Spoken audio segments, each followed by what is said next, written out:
10 ஆண்டுகளுக்கு பிறகு இத்து போய் அழுகி போய் கெட்டு போய் தன்னுடைய வலிமையை சுவையை இழந்து தற்பொழுது கெட்ட வாசனையோடு கெட்டுப்போன பலமாக திமுக கூட்டணியில் இணைந்திருக்கிறது. தேமுதிக இன்றைய நிலையில ஓபன் டெண்டர் மட்டும்தான் கால்ஃபார் பண்ணல. திருமதி பிரேமலதா விஜயகாந்த் இன்றைக்கு இந்த ஒரு முடிவு என்பது ஒரு பாராட்ட தகுந்த முடிவாகவோ மக்கள் வாக்காளர்கள் இடத்துல ஒரு பலன் கொடுக்கிற ஒரு முடிவாகவோ அது பார்க்கப்படாது.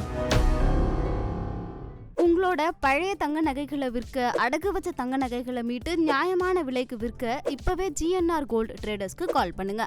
இந்த வாக்குகளை வச்சுக்கின்னு இந்த அளவுக்கு இழுபறி கொடுத்துருக்கிறதுக்கு என்ன காரணம்? அங்கிட்டும் போகல இங்கிட்டும் போகல, நடுமையத்தில் ஒரு சென்டர் மீடியேட்டர்ல அவங்க நல்லா மிகப்பெரிய ஒரு ஜம்பம் காட்டிருக்காங்களே. இப்படி இருக்கிறவங்களை கூட திமுக ஏத்துக்கிற ஒரு பலகீனத்தில் இருந்திருக்காங்க பாருங்களேன். இவ்வளவு ஒரு பலகீனமானவர்களை கூட ஏற்றுக்கொள்ளுகிற மனநிலையில எடப்பாடி பழனிசாமி சென்ற முறை தேமுதிக ராஜ்யசபா கொடுத்திருக்கிறாருன்னு வச்சுக்கோங்க. அப்பவே இன்றைக்கு இவர்கள் இந்த முடிவை எடுத்திருக்க மாட்டாங்க என்பதற்கு எந்த உத்தரவாதமும் இல்லை.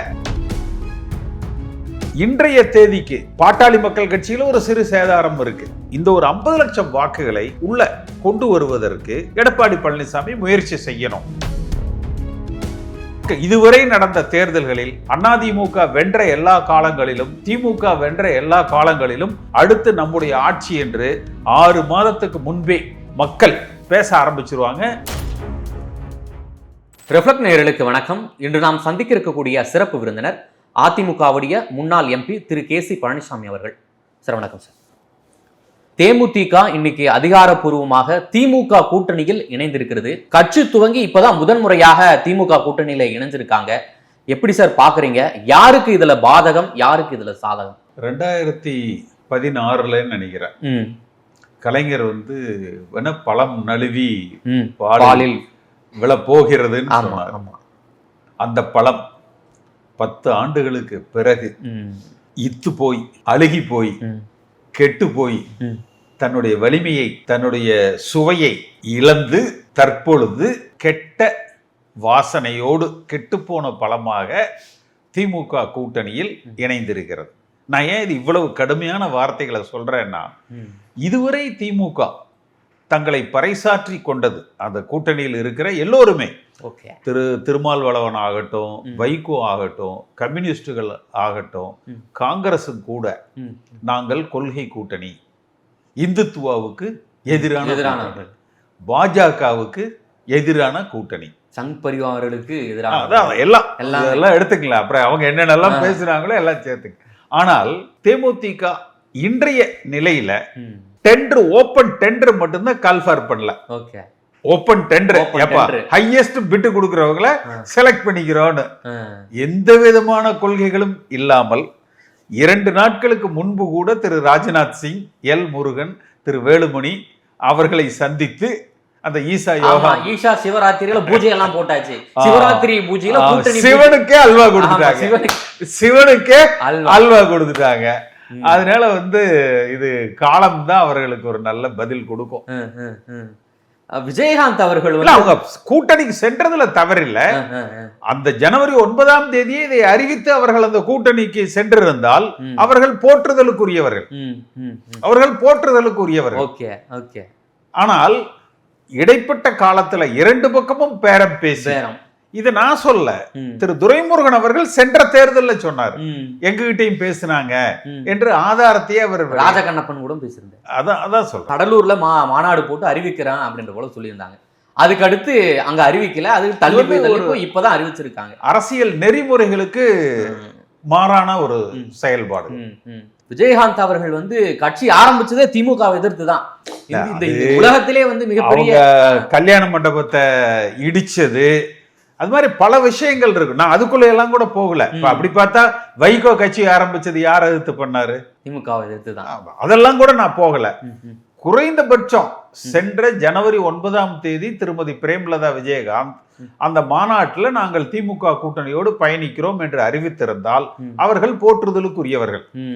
அதற்கு பிறகும் கூட இந்த 45 நாட்கள் சுமாரா 2 தரப்பும் மாறி மாறி பேசி 2 நாட்களுக்கு முன்பாக கூட அவர்களோடு பயணித்து இன்றைக்கு இந்த ஒரு முடிவு என்பது ஒரு பாராட்ட தகுந்த முடிவாகவோ மக்கள் வாக்காளர்களிடத்துல ஒரு பலன் கொடுக்கிற ஒரு முடிவாகவோ அது பார்க்கப்படாது. இதை வந்து தொண்டர்கள் ஏற்பாருங்களா? ஆனா பிரேமலதா சொல்றாங்க நாங்க வந்து வாக்கெடுப்பு நடத்தணும் அப்படின்ற போல சொல்றாங்க. முதல்ல அங்க என்னங்க தொண்டர்கள் இருக்கிறாங்க சொல்லுங்க. 8-9% இருந்தாங்க திரு விஜயகாந்த் அவர்கள் இருந்த போது. அப்புறம் அது 7% ஆச்சு. 2011 தான் அவர்களது உச்சபட்சம். அடுத்து 16ல விஜயகாந்தை முதலமைச்சராக முன்னிறுத்துகிற பொழுதே அவர்கள் பெற்றது 2.5% வாக்கு. அப்ப இன்றைக்கு சென்ற தேர்தலில் அவர்கள் பெற்றது 0.5% கீழான வாக்கு. ஒட்டுமொத்த தமிழ்நாட்டில் 2 லட்சம் வாக்குகளை தான் அவர்கள் பெற்றிருக்கிறாங்க. ஒரு சட்டமன்ற தொகுதியினுடைய அந்த வாக்கு தான் அவர்கள் பெற்றிருக்கிறாங்க. இந்த வாக்குகளை வச்சுக்கணும் இந்த அளவுக்கு இழுபறி கொடுத்திருக்கிறதுக்கு என்ன காரணம்? அங்கிட்டும் போகல இங்கிட்டும் போகல, நடுவமையத்தில் ஒரு சென்டர் மீடியேட்டர்ல அவங்க நல்லா மிகப்பெரிய ஒரு ஜம்பம் காட்டிருக்காங்களே. அப்படி இல்ல, இப்படி இருக்கிறவங்களை கூட திமுக ஏத்துக்கிற ஒரு பலகீனத்துல இருந்திருக்காங்க பாருங்களேன். வெளியில ஒரு பர்செப்ஷன், வெற்றி கூட்டணி, நாங்க தான் வெல்ல போறோம், ஆட்சி அமைக்க போறோம் என்றெல்லாம் சொல்லிட்டு இவ்வளவு ஒரு பலகீனமானவர்களை கூட ஏற்றுக்கொள்ளுகிற மனநிலையில, போற்றுகிற மனநிலையில் அவர்கள் இருந்திருக்கிறாங்க. சென்ற முறை துரைமுருகன் என்ன சொன்னாரு? எங்கள்கிட்ட இடம் இல்லம்மா, நீங்க அங்கேயே இருந்துக்கங்க, இந்த மாதிரி 2 பக்கம் பேசாதீங்க சொன்னாரா இல்லையா துரைமுருகன்? ஏன் இன்னைக்கு அதை சொல்ல முடியல? அது மட்டும் கிடையாது, விஜய பிரபாகரன் சொன்னாரு அந்த காங்கிரஸ் கூட மட்டும் கூட்டணி வைக்காதீங்கன்னு சொல்லிட்டு விருதுநகர் தொகுதியில பேசினாரு. என்னை ஏமாத்திட்டாங்க, ரொம்ப மோசம் அப்படின்ற போல அவங்க விமர்சனத்தை வச்சிருந்தாங்க. இப்போ தேமுதிக பிளஸ் இந்த கூட்டணி திமுக காங்கிரஸ் இவங்களாம் தொண்டர்கள் பிளஸ் நிர்வாகிகள்லாம் ஒட்டுக்கா ஜெல் ஆவாங்களா? ஏன்னா தொடர்ச்சியா அவங்க விமர்சித்து கொண்டு வந்த சொல்றது அதெல்லாம் ஆவாங்க. அது இந்த ஒரு விஷயத்தினால அவர்கள் பலகீனமாயிட்டாங்க என்று நம்ம எடுத்துக்க முடியாது. இன்னும் பல விஷயங்கள் இருக்கு. அவங்களுக்கு இந்த 5000 ரூபாய் கொடுத்தது கொஞ்சம் கை கொடுக்கும்.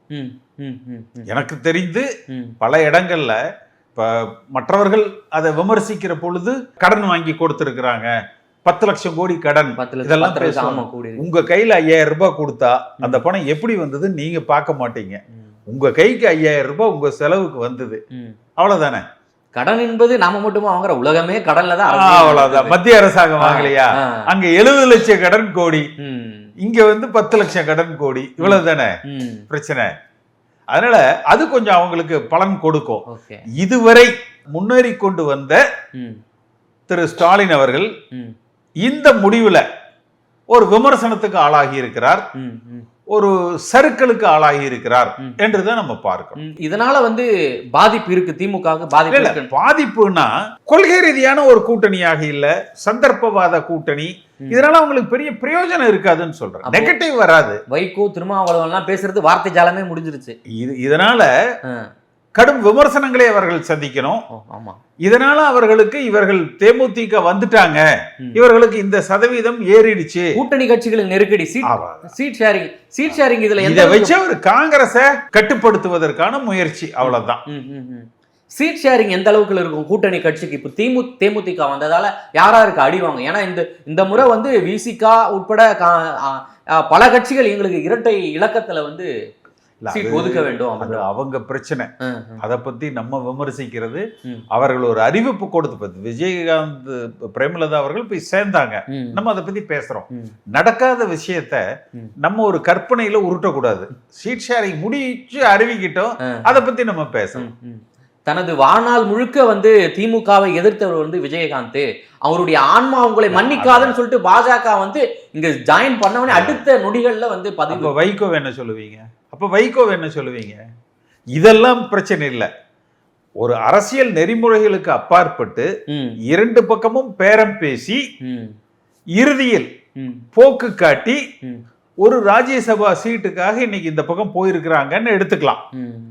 அப்ப இதே எடப்பாடி பழனிசாமி சென்ற முறை இப்ப 6 சில மாதங்களுக்கு முன்பு தேமுதிக ராஜ்யசபா கொடுத்திருக்கிறாருன்னு வச்சுக்கோங்க. அப்பவே இன்றைக்கு இவர்கள் இந்த முடிவை எடுத்திருக்க மாட்டாங்க என்பதற்கு எந்த உத்தரவாதமும் இல்லை. ராஜ்யசபா வாங்கிட்டு கூட இன்றைக்கு இந்த முடிவை கூட அவங்க எடுத்திருக்கலாம். அதனால அந்த முறையில் இல்ல. ஓகே. இப்போ வந்து அந்த தமிழ்நாட்டில் காலியாக இருக்கக்கூடிய அந்த 6 ராஜ்யசபா சீட்ல தேமுதிக ஒண்ணு போகுது. அப்போ இப்ப திமுக சார்பா ஒண்ணு கொடுக்கறதுக்கு வாய்ப்புகள் அதிகமா இருக்கு.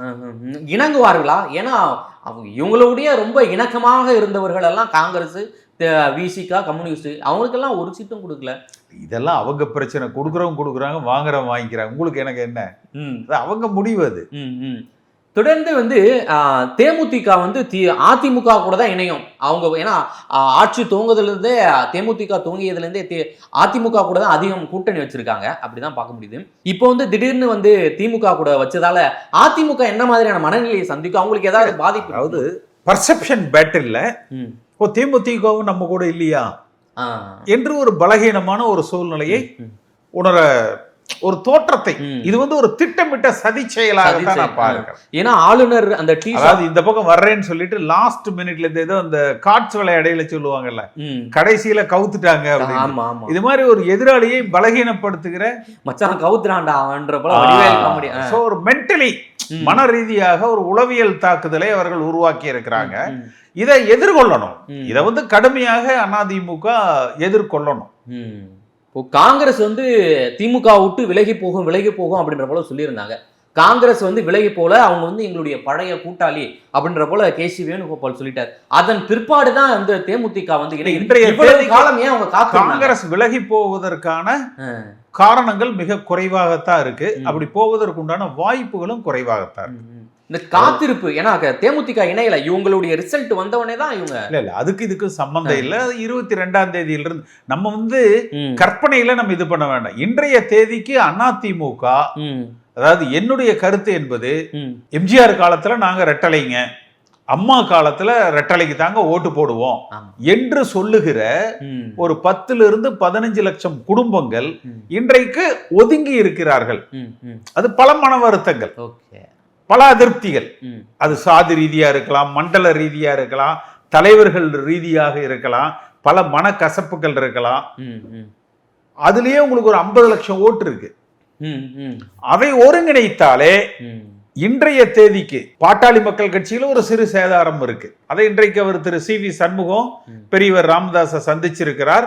சரி ஆகிறது கூட வாய்ப்புகள் இருக்கு. அது இல்லைனாலும் இந்த ஒரு 50 லட்சம் வாக்குகளை உள்ள கொண்டு வருவதற்கு எடப்பாடி பழனிசாமி முயற்சி செய்யணும். இது ஒன்று.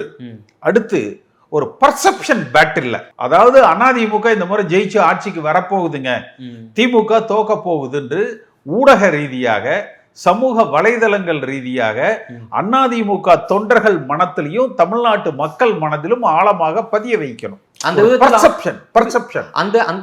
விதத்துல அந்த போட்டியில வந்து அதிமுக தோற்று விட்டதா? எடப்பாடி பழனிசாமிக்கு அதை சரியா செய்ய முடியல. என் போன்றவர்கள் அதை சரியா செய்ய முடியும், ஆனால் அதற்குரிய வாய்ப்புகள் மறுக்கப்படுது. இந்த கமலஹாசன் சொல்லுவார்ல, எதை பார்த்தாலும் பயம் என்று. அவர் எடப்பாடி பழனிசாமி தன்னை எப்படி வச்சுக்கணும்? அவர் தான் முதலமைச்சர் வேட்பாளர், அவர் தான் பொதுச் செயலர். அப்ப முதலமைச்சர் மத்தியில என்ன சொல்றாங்க? அவருக்கே நம்பிக்கை இல்லைங்க ஆட்சிக்கு வருவோம்னு. அவர் பொதுச் செயலர் மட்டும் இருந்தா போதுன்னு நினைக்கிறாருங்க. அப்படி ஒரு எண்ணம் வந்து உருவாயிடுச்சு. கொஞ்சம் பரந்த மனப்பான்மையோடு எல்லோரையும் அரவணைத்து ஒருங்கிணைத்து ஒரு வலிமையான அதிமுகவை கட்டமைத்தால் கூட்டணிக்கு எல்லாம் தேடி வருவாங்க மக்கள். இதுவரை நடந்த தேர்தல்களில் அதிமுக வென்ற எல்லா காலங்களிலும், திமுக வென்ற எல்லா காலங்களிலும் அடுத்து நம்முடைய ஆட்சி என்று 6 மாதத்துக்கு முன்பே மக்கள் பேச ஆரம்பிச்சிருவாங்க. அதிமுக தொண்டர்கள் வலிமையோடு களத்தில் இறங்கி நிற்பாங்க. இன்றைக்கு அந்த மன வலிமையில ஒரு சிறு சேதாரம் ஏற்பட்டிருக்கு. வழக்கமா 6 மாதத்துக்கு முன்பே திமுக இந்த முறை நம்ம வரமாட்டோம், நீங்க 2011 எடுத்துக்கங்க, அன்றைக்கு சொன்னாங்க இந்த முறை திமுக தோற்றால் அதற்கு ஆற்காடு வீராசாமியும் அந்த என்ன மின் பவர் கட் இதுதான் காரணம். அப்ப 6 மாசத்துக்கு முன்னாடி அந்த பேச்சு வந்துருச்சு. அப்புறம் கட்ட பஞ்சாயத்து இது வந்து இது மாதிரி இந்த பர்செப்ஷன் இந்த முறை வரல. அது வராததுக்கு காரணம் எடப்பாடி பழனிசாமி ஓங்கி அடிக்கணும். சில பர்செப்ஷன் என் போன்றவர்கள் உருவாக்க முடியும். அதற்கு அவர் வந்து வழி விட மாட்டேங்கிறார். எங்களுக்கு நோக்கம் வந்து நமக்கு என்னங்கிறது இல்ல, கட்சி ஜெயிக்கணும், எம்ஜிஆர் கட்சி தோற்க கூடாது, அவ்வளவுதானே. அந்த வாய்ப்பை ஏன் அவரு மறுக்கிறாரு? அதாவது பயம். ஒரு இன்செக்யூர்டு ஃபீலிங். இப்ப 2026 தேர்தலை முன்னிட்டு இப்போ திமுக ஆரம்பிச்ச இன்ஸ்டா இன்ஃபுளுன்ஸ் எல்லாம் வச்சு அவங்களுடைய பாட்டை வந்து ரொம்ப ப்ரோமோட் பண்றாங்க, அவங்களுக்கு விருது எல்லாமே சேர்த்து ஒரே பரிணாமம் தான். ஓகே, பர்செப்ஷன் கிரியேட் பண்றாங்க. அது தொலைக்காட்சிகளாகட்டும், பத்திரிகைகளாகட்டும், சமூக வலைதளங்களாகட்டும், யூடியூப் போன்றதாகட்டும், பேச்சாளர்களாகட்டும், கருத்தாக்கம் ஆகட்டும், பர்செப்ஷன்ங்கிறது என்ன? ஒரு தோற்றத்தை உருவாக்கணும். அத என் போன்றவங்க ஜெயிக்கிறோமா இல்லையா ஒரு தோற்றம் இருக்கணும். என் ஜெயிக்கிறோமா இல்லையான்னு இல்ல, அந்த தோற்றத்தை உருவாக்கி நாம் வெற்றியும் கொள்ளலாம். அதற்கு எல்லோரையும் அரவணைத்து செல்ல வேண்டியது முக்கியம். பிரேமலதா விஜயகாந்த் வந்து கச்சிதமா ஒரு காய நகர்த்தி கொண்டு எடுத்துட்டு போயிட்டு திமுக கூட்டணியில ஐக்கியம் ஆயிட்டாங்க. இது மக்களிடையே வந்து எடுபடுமா? அது வந்து அந்த பழம் தேன் கலந்து பால்ல கலந்துருக்குதா இல்ல இத்து போய் கலந்துருக்குதாங்கிறத தேர்தல் முடிவுகள் தான் அது உணர்த்தும். ஓகேங்க, மிக்க நன்றியா நேரில் வந்து பல்வேறு தகவலை பகிர்ந்தமைக்கு.